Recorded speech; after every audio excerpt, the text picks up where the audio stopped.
above the barracks. I chose it because it was near one of the biggest windows on the ship, and I liked to stargaze. The window usually had the best view of planets and systems we were passing, and it was hard to keep your breath looking out at worlds we'd only ever glimpsed through telescopes before. It made me feel like a kid again.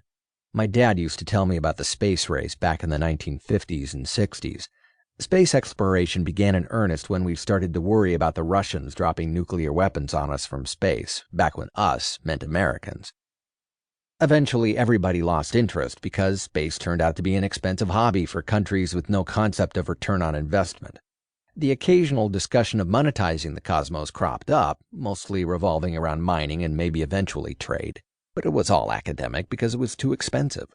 Then we hit peak oil, and that was followed by all kinds of other peaking minerals, so we either had to start mining off-world or accept a different standard of living.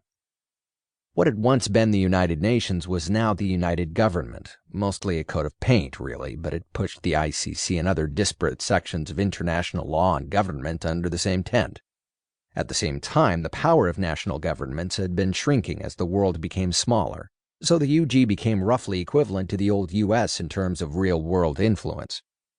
A lot of that disseminated power went to multinational companies, many of which had larger populations and economies than some of the smaller countries, and those companies were the only ones with enough cash on hand to explore space once it was deemed a necessity. Sontem, the company I worked for, was one of the largest of the interstellar corporations. Their first ship was called the Argus, after somebody got their Greek mythology slightly wrong. On the 10th year of its tour, it opened up a worm gate at its location, about 5 light-years out. Our ship was the second in what the board hoped would grow into a fleet of deep space exploration vehicles. Sontem wanted to call the ship the Enterprise, but the company who owned the rights to the old Star Trek shows sued.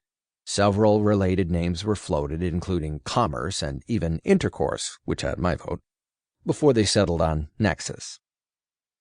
It was ostensibly a 5-year mission, just like the Argus, but it was written into our service contracts that they could be unilaterally extended indefinitely by the company.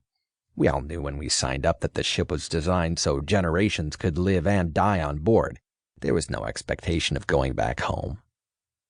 We left the worm gate a few weeks ago. Only the crew of the Argus had ever been farther from Earth. The corridors of the Nexus still had that plasticky new ship smell. I killed lots of time walking the halls because we were weeks away from having anything to do. I got an incoming message on my HUD from SecDiv. Her image, name, and rank popped up on my eye screen, Lieutenant Louise Templeton. It was strange seeing her at that rank. She'd been a sergeant when I worked with her in SecDiv what felt like several lifetimes ago. We'd been in love, as madly as two people ever were. It ended, incompletely. I hadn't seen her in years before the voyage. She didn't know I was up for a spot on the Nexus, and I hadn't known about her until we saw each other at the selection committee. It was a coincidence she ended up my head of SecDiv, unless it was somebody in the company's idea of a sick joke. I pulled her into the corner of my eye screen.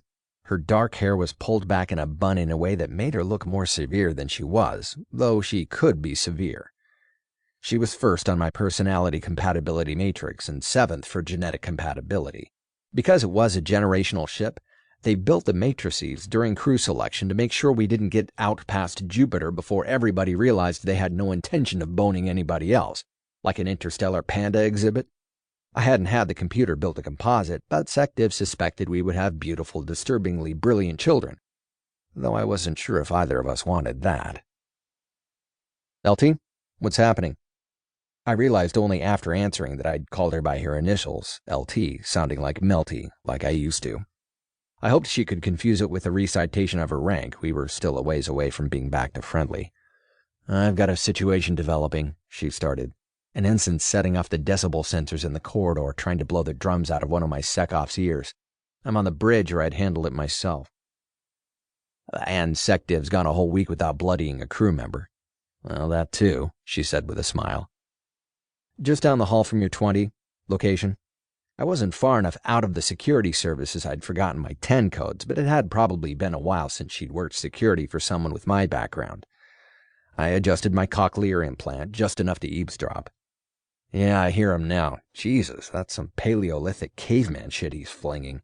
Are we sure it isn't a particularly nasty chimpanzee someone released out of SciDiv?